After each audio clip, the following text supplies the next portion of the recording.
Bună, fetelor! Astăzi vreau să vă prezint un alt unboxing. După cum v-am spus din videoclipul trecut, că o să mai vină încă un pachet și l-am primit azi. Aici cutia este foarte grea. După cum v-am spus că ar fi în valoare de 200 de euro. Sper că mă auziți. Acum, pentru că am pus telefonul mai departe de mine și o să încerc să vorbesc cât mai tare. Ok. Am cumpărat vreo 5% dintre acestea măricele, cam așa, sunt destul de mari. Ok. Pe comandă am avut două parfumuri dintre acestea Passion Dance la 50 de ml, erau la ofertă, 9 euro. Apoi am cumpărat eu pentru cele două cliente un set.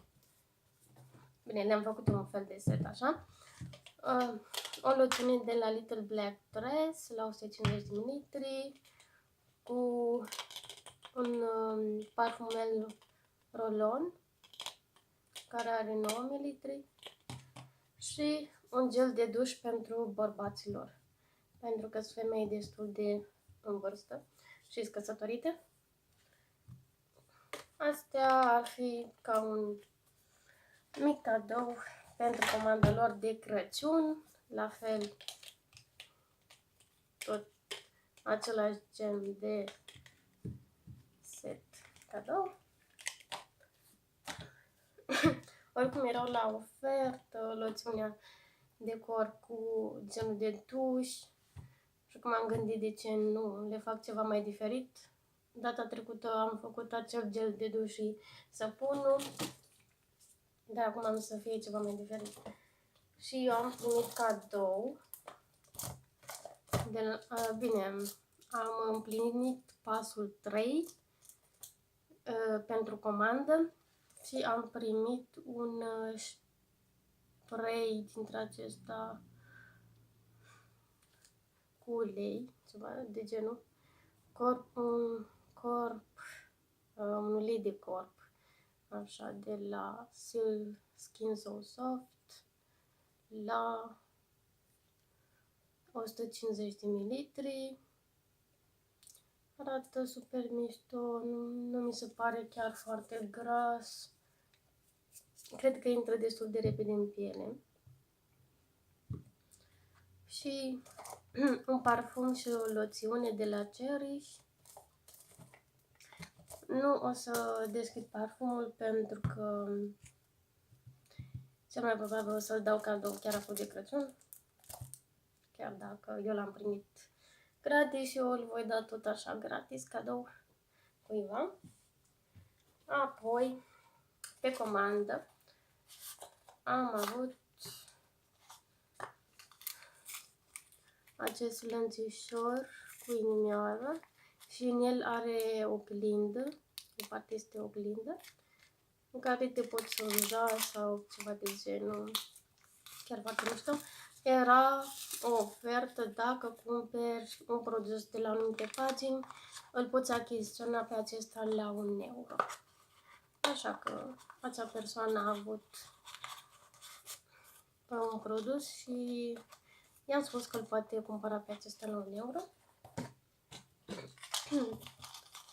Și încă un lănțișor. Cam așa, arată foarte drăguț acest ursuleț și să mișcă puțin picioarele și mânuțele. Dacă se poate vedea, nu știu. Dar picioarele se văd că se mișcă. Este foarte drăguț. Și are și cățulița aceasta de Crăciun. Da, acesta era produsul care l-a cumpărat de la cele pagini și l-a luat pe celălalt la 1 euro.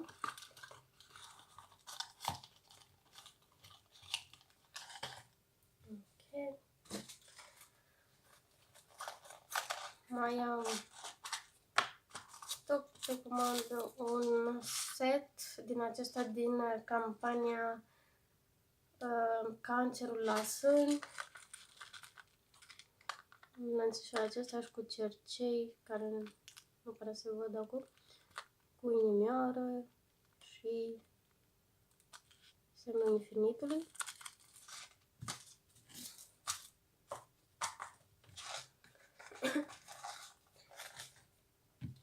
Și a mai fost acesta nu prea se vede bine, din păcate, și nu știu cum să fac. Ar fi un set cu lănțișor și cercei pe culoare albastru închis, iar acesta vine, cum să spun, cu zodie, dar nu mai știu ce fel de zodie ar fi.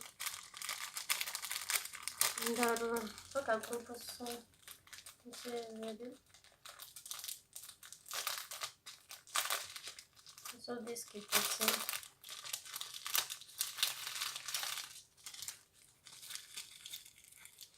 Arată cam așa, foarte fain. Și are două perechi de cercei. Chiar foarte fain. A fost chiar la ofertă 3 euro și ceva setul. Chiar mișto.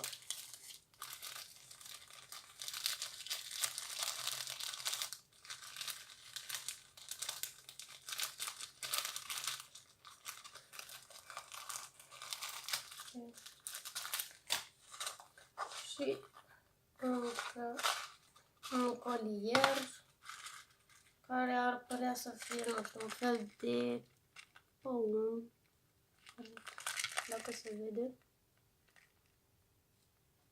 Da, ceva de genul. Tot pe comandă.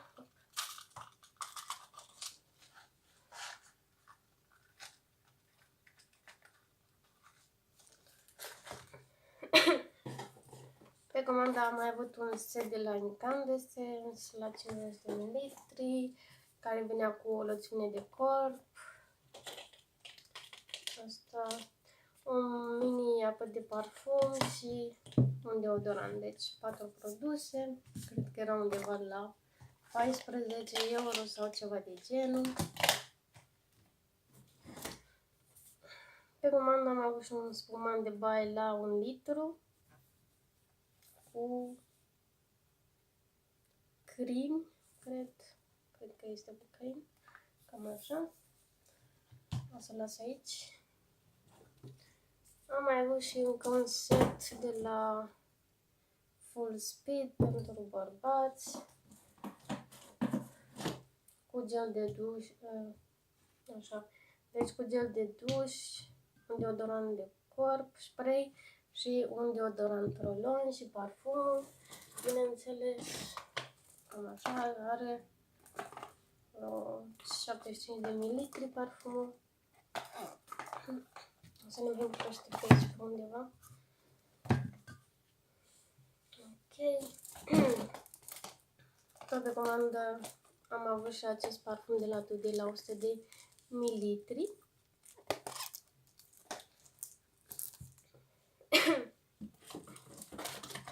Și un parfum de la Faraway Gold, tot pe comandă la 50 de mililitri. Parcă da. Da, la 50 de mililitri. Un set de bărbați de la Today. Arată cam așa. Foarte mișto arată ambalajul, cutia aceasta. Și încă un set de la Imari cu loțiune de corp. Care arată așa.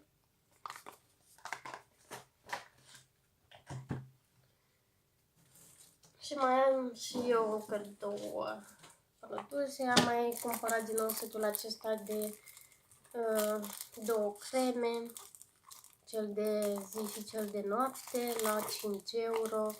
M-am gândit că dacă tot am mai pus în comandă, l-aș putea să-l mai cumpăr încă o dată și mi-am luat. Și acest această paletă de highlighter. O să vă arăt așa. Sincer, nu este chiar foarte pigmentată, dar cât de cât este pigmentată. Deci, mă așteptam să fie mai pigmentat.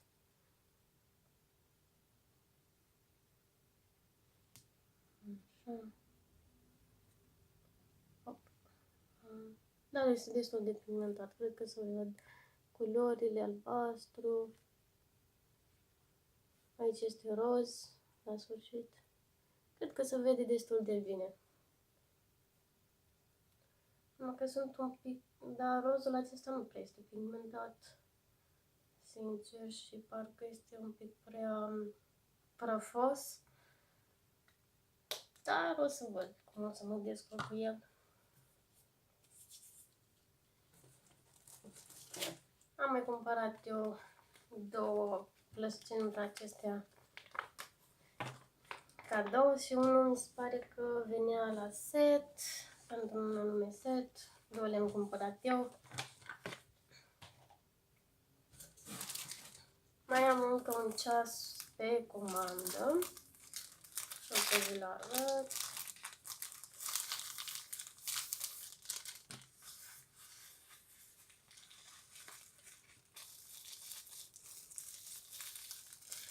Dacă se vede, cam așa, are aici o inimioară. Este chiar mișto, cred. Puteam să spun.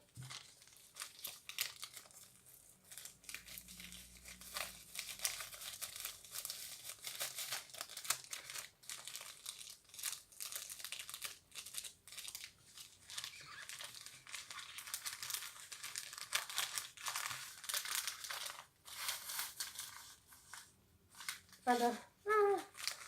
La naiba. L-am pus exact invers. Deci ăsta trebuia aici. Așa, și apoi aici.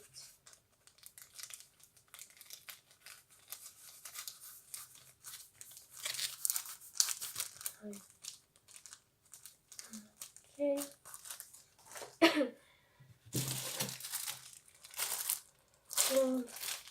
Pe comandă mai avem și o genicuță dintre acesta tip postaș. Arată cam așa. Are aici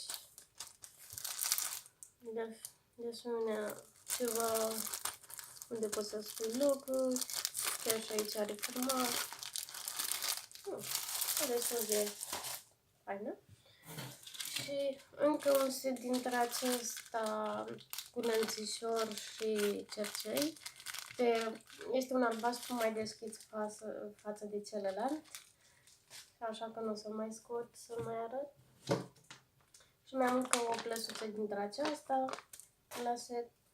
Și cam atât. Asta a fost toată comanda mea. Sper că v-a plăcut și o să ne mai reauzim la anul. Vă urez sărbători fericite și un an nou fericit.